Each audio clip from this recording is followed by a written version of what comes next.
Kumusta po ang presyo ng bigas? Doon lang, Muras, Visayas. Mabaho. Hindi ba meron nagsabi na gagawin nating 20 pesos ang kilo ng bigas? Mabaho. Hindi ba sinabi yun? Nangyari? Pero mabaho. Kumusta po yung presyo ng gamot? Mura? Mapapamura. Napakamahal po ng pangunahing bilihin ngayon. Ako si Sara Duterte. Lalo na po ang pagkain. Totoo o hindi? Hindi na po kayang abutin ng kinikita po ng ating karaniwang manggagawa. Masyado na pong mataas ang presyo ng bilihin, samantalang ang kinikita po ay talagang halos hindi na umabot. Tama o hindi? Kumusta po ang presyo ng kuryente dito sa Quezon City? Ano po? Hindi po ba ninyo alam na nakalagay po sa batas na ginawa ng Kongreso kung ano ang pangunahing layunin ng batas sa kuryente? Alam niyo po ba? Baka hindi po niyo alam. Itong batas na ginawa ng Kongreso, 24 na taon nang nakararaan, nakasulat po letra por letra, idunot ninyo ang serbisyo ng kuryente sa lahat ng Pilipino sa abot kayang halaga. Yun po ang nakasulat. Bakit po baliktad ang nangyari? Ngayon po, ang singil ng kuryente ang pinakamataas na po sa buong Asya. Kaya po lalong humirap ang ating buhay. Wala na pong gustong mamuhunan dito. Wala nang gustong magtayo ng negosyo, ng pabrika.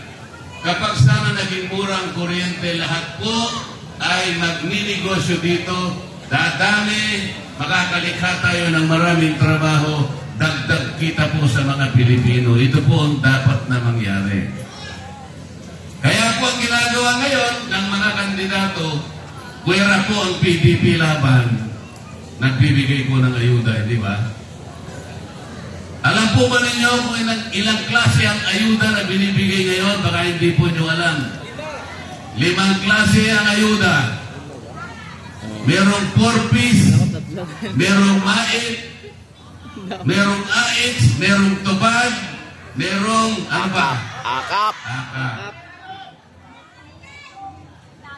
Kayo po ba ay nabibigyan lahat?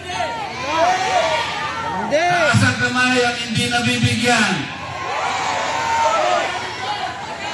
Bakit ang parang naman yung hindi nabibigyan? Dapat po kasi ang nabibigyan ng ayuda hindi bababa sa 27 million na mahirap na Pilipino. Alam niyo ba yun? Hindi dapat bumaba sa 27 million na mahirap na Pilipino ang dapat makinabang sa mga ayuda. Alam niyo kung magkano lahat yun pag sinuma natin? 194 billion pesos. Sana all. O ibig sabihin, ang daming nagtaas ng kamay, hindi pala lahat nabibigyan. Palagi ko, pinipili lang ang nabibigyan. Magkano? Yung kakilala, yung kandidato. Oh. Yung mga leaders politiko siguro. Ibig nyo sabihin, wala. Wala man sa inyo. Wala. Eh, saan napupunta po yun? 194 billion. Kanina. Eh, yung iba po, halimbawa yung AX, 3,000 pesos yun. Dapat pagka binigay sa inyo, 3,000, hindi 1,000. Hindi 500 pesos. Nahati. Saan napupunta ngayon yung 194 billion pesos? Sa kanila. Tama kayo. Nakukurap po yung pera ng bayan. Eh sabi ko nga, nag-uusap-usap po kami magkakasama sa PDP laban. Ang sabi ko sa kanila, pag nanalo tayong lahat, ganito ang gagawin natin. Kailangan walang lamangan, lahat mabibigyan. Kung 27 million na mahirap na Pilipino, dapat ibigay lahat doon. Tama o hindi? O ganito po ang gagawin namin. Pumayag lahat po ay kasama po eh. Kapag yung hindi namin kasama ay hindi pumayag, di makipagdebate sila sa amin. Kung may maganda silang ideya, okay lang. Ngayon, kung wala silang mas magandang maisip, eh pumayag sila sa amin. Ganito po ang gusto natin gawin. Para lang lahat mabigyan, lahat po ng kumukonsumo ng kuryente, 2,000 pababa, ililibre po natin lahat yan. Pwede po natin gawin yun sapagkat kapag nilibre natin ang lahat ng kumukonsumo ng kuryente, 2,000 pababa, ang bilang ng ating mabibiyayaan, 27 million na mahirap na Pilipino. O wala pang corruption doon. Bakit? Dire-diretso nga sa inyo eh. Wala pang magpapapogi. Tama. Akala mo kasi galing sa kanila yung pera. Hindi naman, pera naman ninyo yung binabalik sa inyo. Ang totoo nga, kung halimbawa, mangilan-ilan sa inyo, nabigyan, kunin nyo, pera mo yun. Pero wag kang magpapasalamat sapagkat ibinalik lang niya yung pera mo. Dapat ka, bigyan pa niya ng interest yun. Moro. Ganito po ang kalagayan ng ating bansa ngayon. Alam po ninyo kung ilan ang nagsabi na mahirap na Pilipino, nagsabi nakakaramdam po sila ng gutom. Sa ngayon, base sa survey, 27% ang nagsabi. Napakahirap po, napakataas na porsyento po. Sino sa inyo ang papayag? Makikita nyo yung anak ninyo gustong kumain, walang makain. Papayag ba kayo? Matatanggap nyo ba yun? Kaya nyo bang isipin nyo?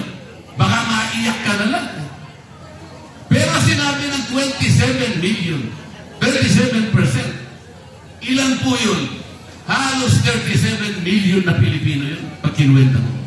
Ang totoo niyan, kahit 1% lang ang magsasabing nagugutom siya. At hindi makakain, pero gusto niya kumain. Maawa ka din doon. Pero bakit hindi ginagawa ng paraan ito? Bakit hindi ito ang unahin? Bakit ang inuuna ang pamumulitika sa ating bansa?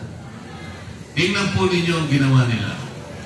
In-impeach nila ang Vice President. Isipin po ninyo. Kayo po ba gusto ninyong matanggal ang Vice President? Hindi!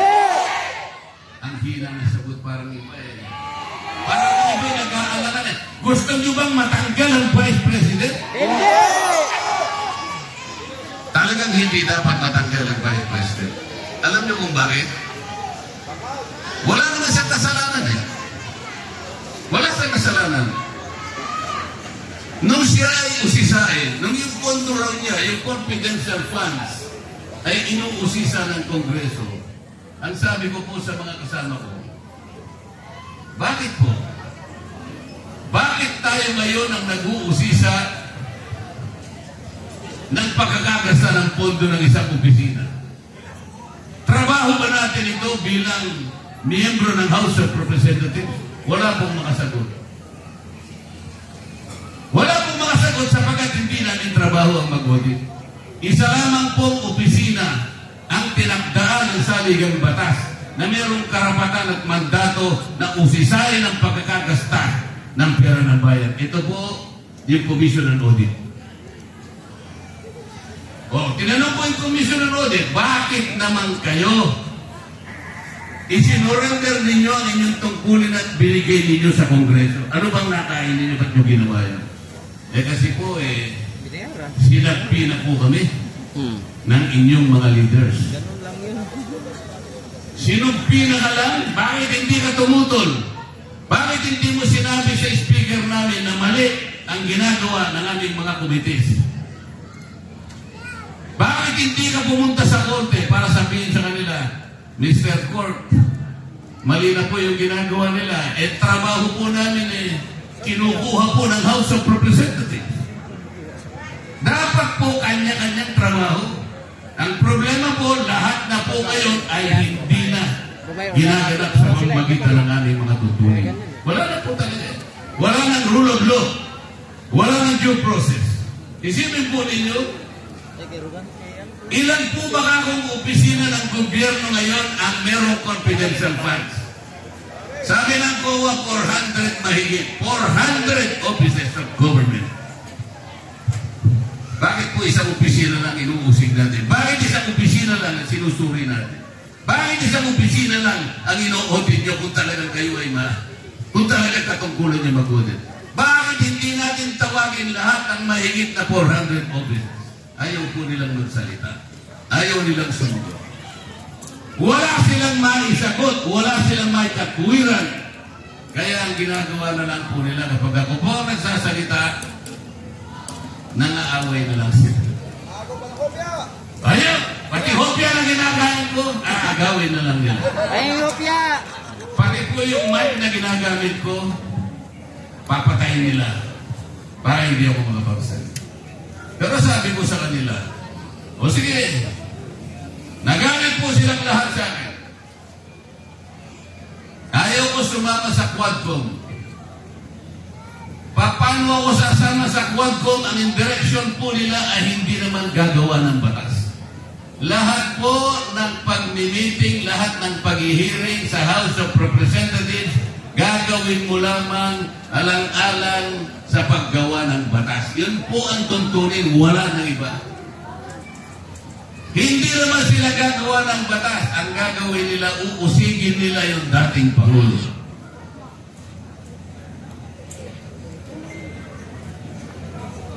Okay, sabi ko sa kanila, anong gagawin yung batas? Marami namin gagawin batas. Ano nga ang gagawin yung batas? Tinawag nyo lahat ang mga tao na kalaban ng dating Pangulo para usigin ninyo siya, para i-prosecute nyo, para i-persecute ninyo. Ito po nangyari September 2024. Wala kayong gagawin batas. Ang gagawin ninyo, uusigin ninyo ang dating Pangulo. Sinabi ko rin po sa kanila, September 2024, hindi kayo gagawa ng batas sa inyong ginagawang pagsusuri ng confidential funds. You will only impeach the Vice President. Nangyari po lahat ang sinasabi ko. Dalawang klase lamang po ang grupo ng kandidatong mga senador na haharap sa inyo sa ayon at sa gusto. Ang kampo ng PDP laban at ang kampo ng walang laban. Nagkakaintindihan po tayo. Dalawang klase lamang po. Ang mga kasapi sa PDP laban at yung kasapi sa walang laban. Yung kasapi sa walang laban, ang gusto nila matanggal ang Vice President. Iboboto nyo ba sila? Hindi! Yung kasapi sa walang laban, ang gusto nila manatili lang nakakulong ang Pangulong Duterte. Gusto nyo ba yun? Hindi! Yung kasapi sa walang laban, hindi nila titingnan kung anong gagawin sa kabuhayan ng ating bansa. Iboboto nyo ba yun?